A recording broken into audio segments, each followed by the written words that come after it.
Hey everybody, happy Saturday. Thank you so much for joining our webinar this morning on Feed Them Well. Thanks for joining us live.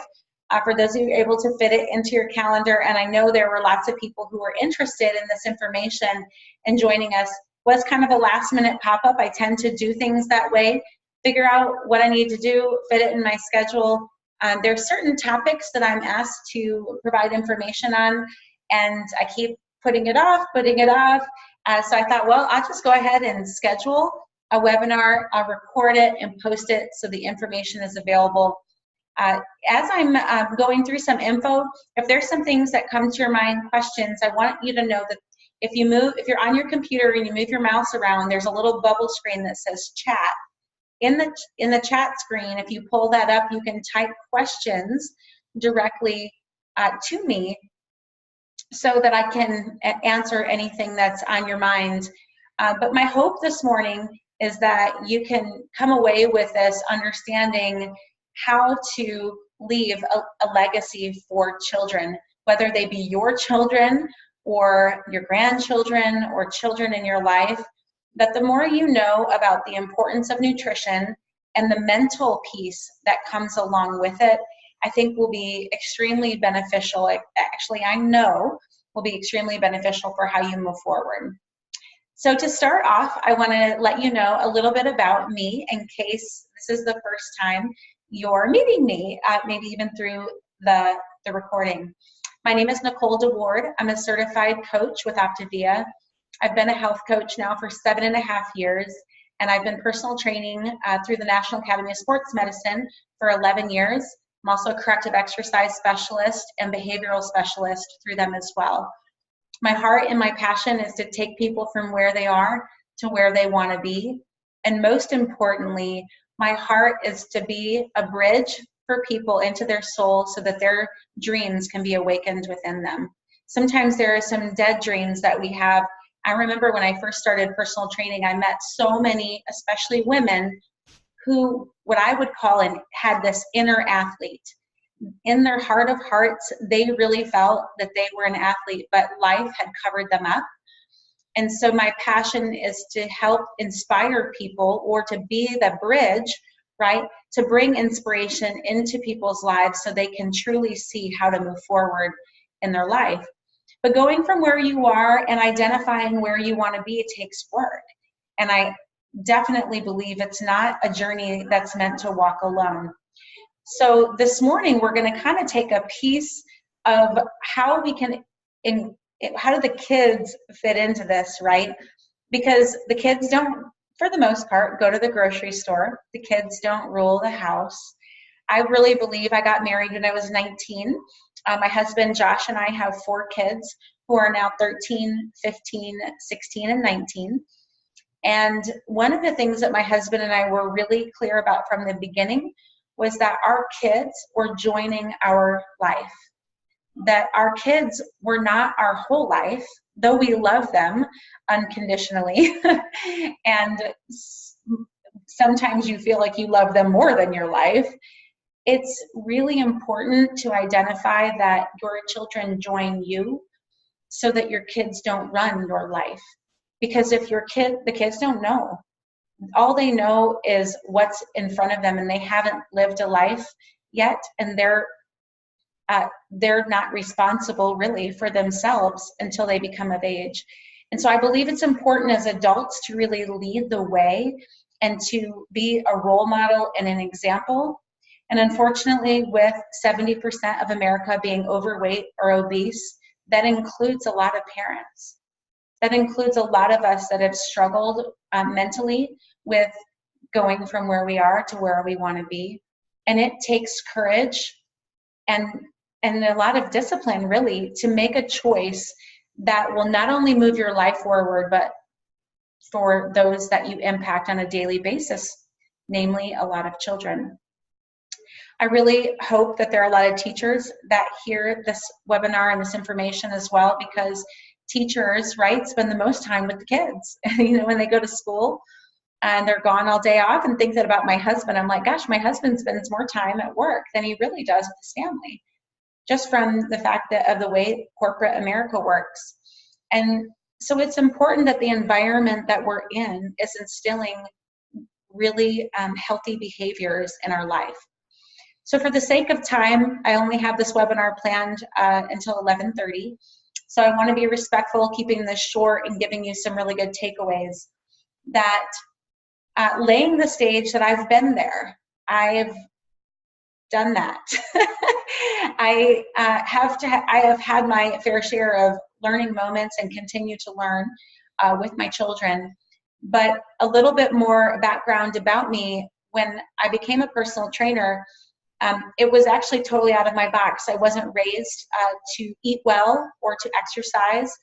In fact, my mom struggled with her weight most of my life. It wasn't until I became a health coach that my mom agreed to be my first client, and she lost 10 pounds her first week by balancing her blood sugar, having a structured plan and accountability and great community. Went on to lose 70 pounds in 8 months, and 6.5 years later, she's still at a healthy weight. She actually leads a great team up in Michigan. I live here in Atlanta. My mom and I partner together as coaches, and really have been able to assist many people to optimal health, and I couldn't be more proud to work with my mom and be alongside each other. All that to say, I grew up with macaroni and cheese and hot dogs on the stove. I grew up with Hamburger Helper. I grew up with lots of casseroles, lots of ooey gooey cheesy goodness, right? Cream of mushroom and cream of chicken soup was a staple in my home, as was elbow macaroni to make goulash. You got your food groups were pasta and meat. We ate a lot of spaghetti.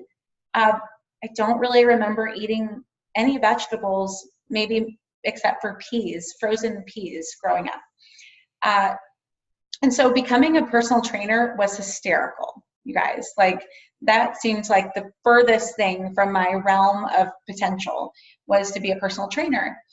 But what I found was that my heart and my passion was to assist others. And if I needed to do something to change me so that I could be more impactful to help change lives, I was more than happy to do that. So the benefit to many people in my life is that my cup gets filled when I get to fill your cup. And I am honored and humbled to assist so many in their journey. So when it comes to kids, God's blessed me with 4 of them, and they're all 4 very different. And what I found is they've gotten older, that though we have chosen to live a healthy lifestyle now for many years, it still is a choice that my kids have to make. But as their parent, my husband and I are intentional about helping them understand the why and the how, not just the should. I actually have this shirt with a big poop emoji on it that says, "Stop shitting on yourself." And my 13-year-old was happy to tell me he could not wear that at school because it was inappropriate. So, but the reality is that we do a lot of that, right? You shouldn't have ice cream. You shouldn't eat chips. You shouldn't, right? We could go down a list of what I would call sometimes foods. And as we go down this list, we're identifying the things that are bad foods. And I don't know if you've ever met a child who doesn't like to be rebellious. There aren't a lot of them. They like to push the buttons. They like to move, like, see how close they can toe the line, right? It really is our sinful nature that's like that. Like, how much can we really get away with? And so when we're in a position that we have children, we're trying, we feel the same way. We want to toe the line as adults. We want to see how much we can get away with. How much can I really eat or go off track before I notice it in my clothes or how I feel? And so how much more are our children doing that when they don't have the life experience in which to be really mindful about this? And so as years went on, we've started to understand that our children are really affected by sugar. Our children, and as I believe many adults are, our children are really affected by overconsumption of gluten and dairy products. The reason why is because for many children, autism is really on the rise in our country, and learning, and I say autism as a, if you think about the breadth of the spectrum, includes ADD and ADHD, and if you poll in the schools how many children have these learning difficulties, most of them have some sort of learning difficulty. And I personally believe that it is due to our lack of good nutrition that this happens. Very normal, right, would be for a kid to wake up in the morning to have a big bowl of cereal. They have a school lunch. I know for me, when I ate school lunch, I had a piece of pizza, a cup of canned peaches, and a big cookie that came in that really neat little bag, and a chocolate milk. That's what I ate when I was at school, and I would come home to goulash. Well, I would come home to some sort of snack, usually chips, Cheetos, something like that, and then I would have goulash for dinner and a bowl of ice cream.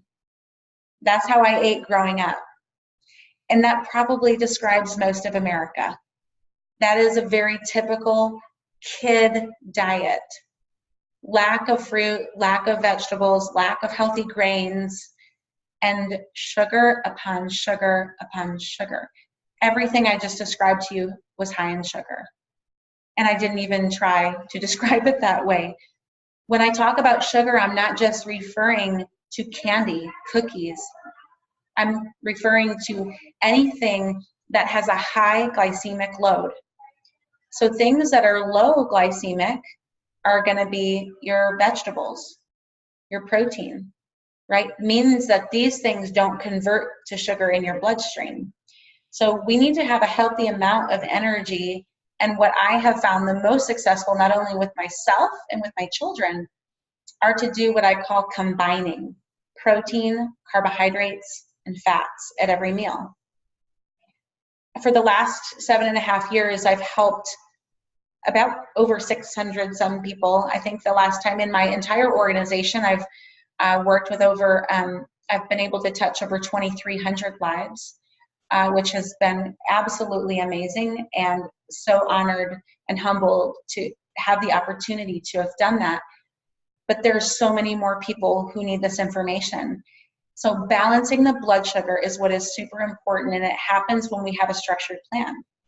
And structure starts way back when babies are born, right? Most moms, well, obviously every mom either nurses or bottle feeds. There's a structure, a plan to how the baby eats. There's two different ways that a baby eats, either on demand or on a schedule. Right? Those are the only two options. But when it's time, the mom has a plan for what to feed the baby. I don't know where we go wrong all of a sudden and at what age when things start to change as far as the mom or the dad or the caretaker not having a plan anymore.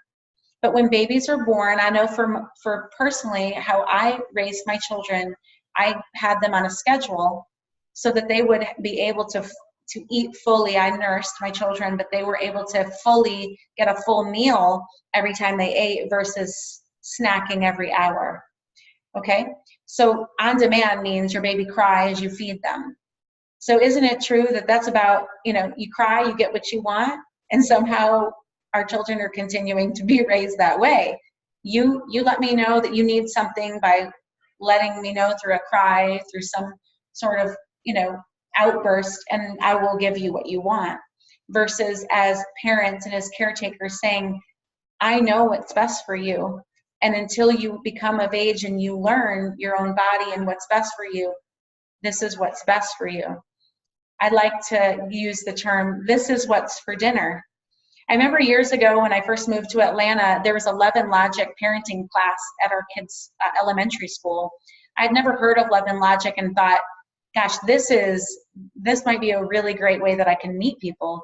Not thinking that I don't want to say I had nothing to learn in parenting, but we felt like we were doing a pretty good job. So here I am in this Love and Logic parenting class thinking, oh my gosh, I'm doing everything wrong. And my husband and I learned a lot of really great tools that helped us put my husband and I in the driver's seat of our home. And oftentimes when I'm talking to clients and friends, it sounds a lot like the kids rule the home, which throws all things completely out of order. And so when it comes to food, right, I believe 80% of anything, 80% of our results in our body come from nutrition, 20% from exercise. Nutrition is really what's important to help our brains work appropriately at school. Nutrition is what sets the standard for your day. Nutrition is how you can manage your stress. Nutrition is how you can be kind to an unloving person or an unkind person. Nutrition is how, like, do you get it? Like, it's important. It's so important. I can't stress enough that we have to teach our children how to do this so they can make great choices in life. It's not about, you can't just say, well, I want my child to have healthy blood work. Well, that would be great. That's a great benefit. Or I want my child to, not be a statistic and not have, weight issues as they age. But the reality of what our children achieve or what they're able to be blessed by when we're doing it ourselves, right? Because we're leading by example. We're providing an opportunity for our kids to learn a lifelong skill of how to balance their blood sugar and how to eat on a schedule, so that, what happens a lot of times is that, and I will say, my 13-year-old is notorious for coming home and saying, yeah, I'm just not hungry for a snack. And I'll say, buddy, we're not having dinner until 6 or 7. I encourage you to go grab a snack right now. Now, granted, I can't force a snack down his throat. He's 13 years old.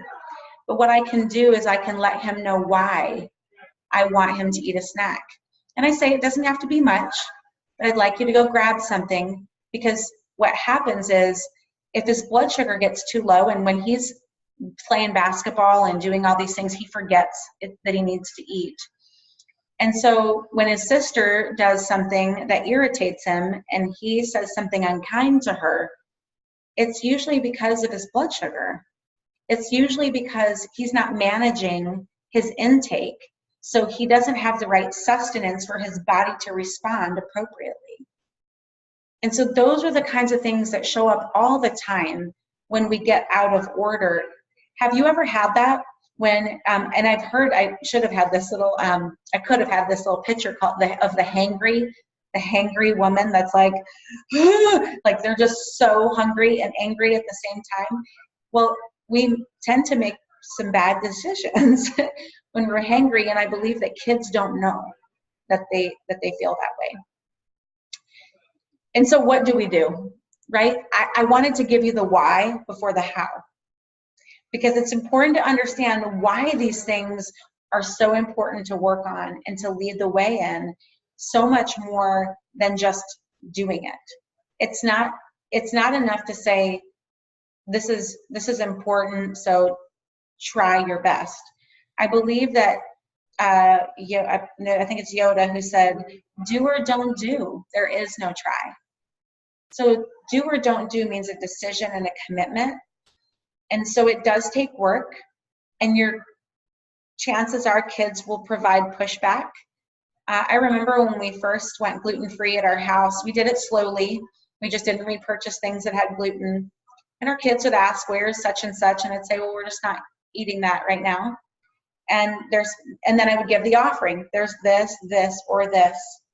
So one of my big takeaways I want you all to know is to always offer choices. To expect a child to come up with their own ideas doesn't typically work, but to say, you can have this or this, which would you prefer? Because now it's not, you've given them two choices that are both okay with you. That's how you maintain staying in the driver's seat, is these are the two options, and I'm okay. You don't have to tell them you're okay with both of them, right?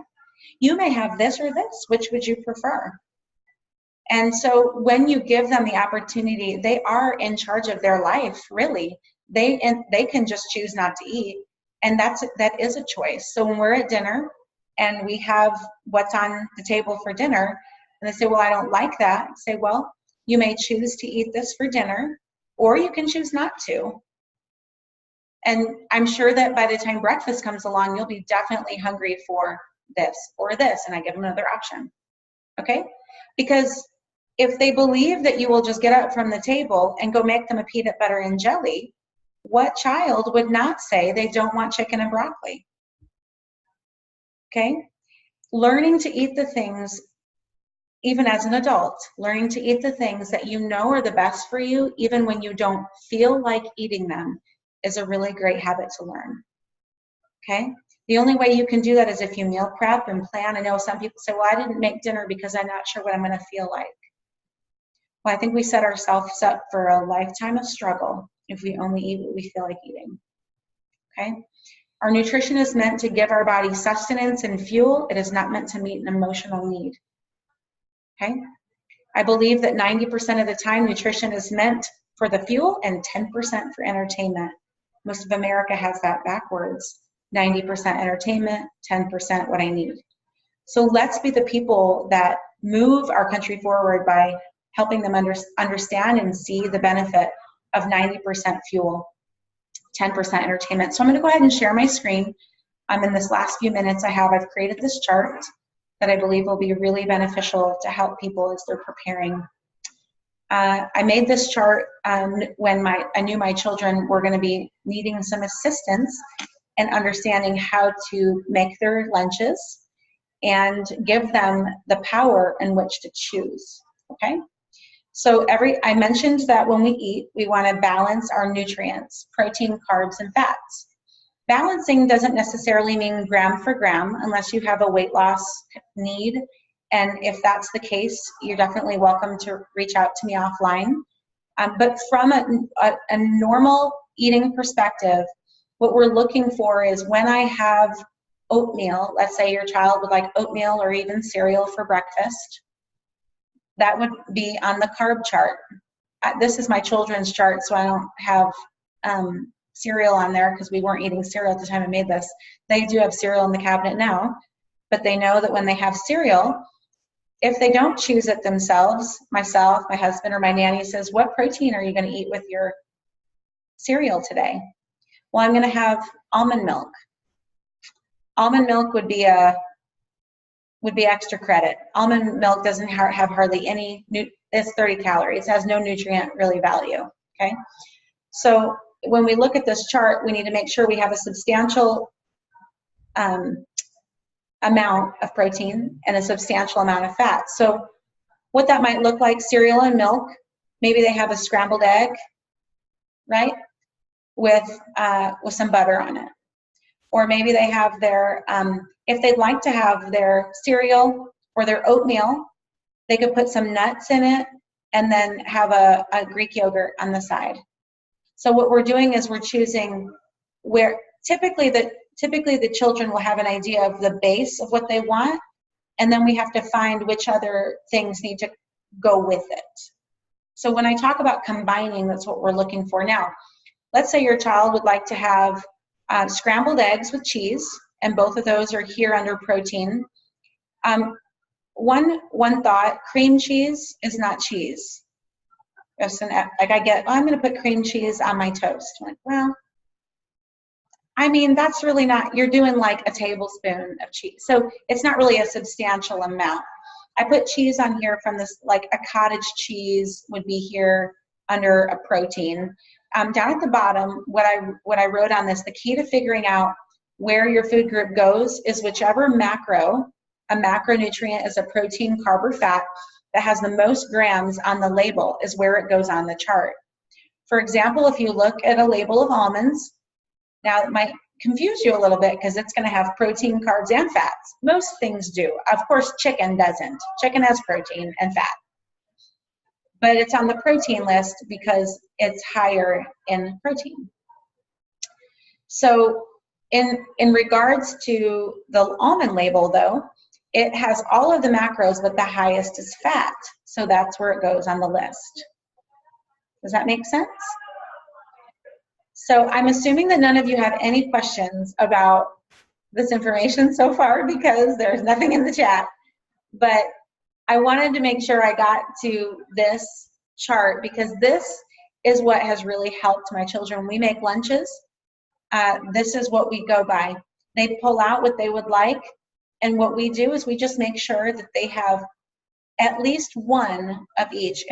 Now, for example, one day last week, there was a fruit snack, an applesauce, and a bag of grapes with ham and cheese and and some trail mix or something. So they had everything, but the amount of sugar from fruit was a little over the top. So yes, it all fit on the chart, but there's still a place that we need to give some guidance that, hey, listen, like, how about you pick some other carbs on the list if you want more carbohydrates? Like, chips aren't on here, but, chips would go here, which there are a lot of things that I would call that are sometimes foods. And our kids are not going to always make the right choices, but the chips by themselves will lead to negative habits. If they would like to eat the chips, what protein and fat would you like to eat with that? Okay, so this, Karen asked, eggs with peanut butter toast is a good breakfast. Eggs are the protein, toast for the carb, peanut butter for the fat. Perfect. Do your kids try and eat 6 times a day? Yes, great question. So kids get up within the first hour, they're eating breakfast. They do typically try and take a snack, but school schedule is a little wonky depending on what grade they're in. I do let them know if they they usually take like a half a protein bar and maybe have it in their locker or try and grab a snack. Depends on when the kid's schedule would allow. One of my kids eats a lunch at 11, but he eats breakfast at 8. So that's kind of his snack. So then he has something through the day that he gets hungry, some trail mix or some nuts, something that's typically a trail mix has the raisins, which is the carb, and the nuts, and then he has a protein bar. So that would be a good balanced snack too. They eat a snack when they get home from school. They have dinner and a snack before bed. So when I say snack, usually it's something, what I would call a kid food that they like, but they pair it with other things that work well. We're huge on, we don't eat a lot of bread in our house, but my kids do a lot of deli meat roll-ups. So a really great thing to prepare is to have your deli meat. You could put some cream cheese in there to kind of hold some things together. You could put a carrot, like a skinny, like a cut carrot stick in the middle, or an asparagus or a cucumber or something like that, and roll it up. And then the cream cheese does have more fat. So, or you could put a little bit of, you could sprinkle a little or drizzle a little bit of olive oil, or if you want to make it cleaner, you could do a little avocado.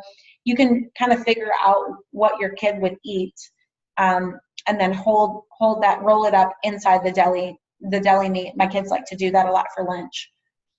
How do you get kids to eat vegetables or anything green? Okay, that's a really great question. At dinner, our kids typically still don't choose their vegetable. It's on the table.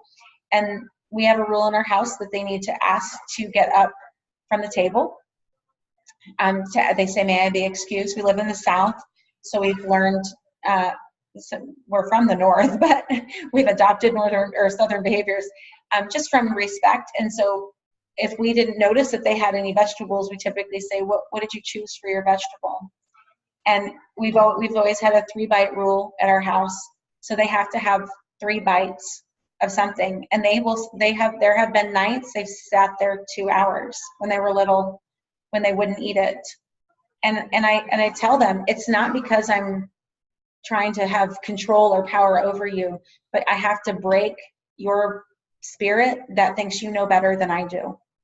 And so you'll sit at the table until you have your 3 spinaches or your 3 broccoli or your 3, whatever it is, they need to have 3. And now they choose it. Spinach is a big choice in our house. Smoothies are a great way to hide your vegetables. I'm a fan of using ranch dressing to get anything down, because that's a healthy fat, right? Healthy fat, ranch dressing with broccoli, with spinach leaves, with cucumbers, celery, and peanut butter, with a yogurt or deli meat. As I would encourage you to start making a list of your own. Write out a list of proteins that are go-tos in your house. What are the carbs that are go-tos in your house? And what are some fats? Because kids and adults will be hungry if we're not adding appropriate fats to our diet. So I hope that all this has been helpful for you. I'm going to go ahead and stop the screen share. Definitely open for more conversation and questions. I'll post the recording in the event. I so appreciate all your time and welcome questions, even in the, you can post it in the event, a post after I put the recording. But I appreciate all of your time. Oh, I had another question on there. What protein bars do you buy? For the kids, we use Pure Protein bars. Our kids also eat Optavia Fuelings, the brownies and the chocolate pancakes and the cookies. Those are their choices. And then Aldi has a really, I would say, decent bar that our children really like, that they take to school, and they typically do a whole at one sitting and then a half at another sitting. So you can take a look at those as well. So again, thanks so much for your time. Hope you all have a happy Saturday. I appreciate your heart to help not only your kids move forward in your life, but for other kids that you'll impact as well. Hope you have a great day. Thanks.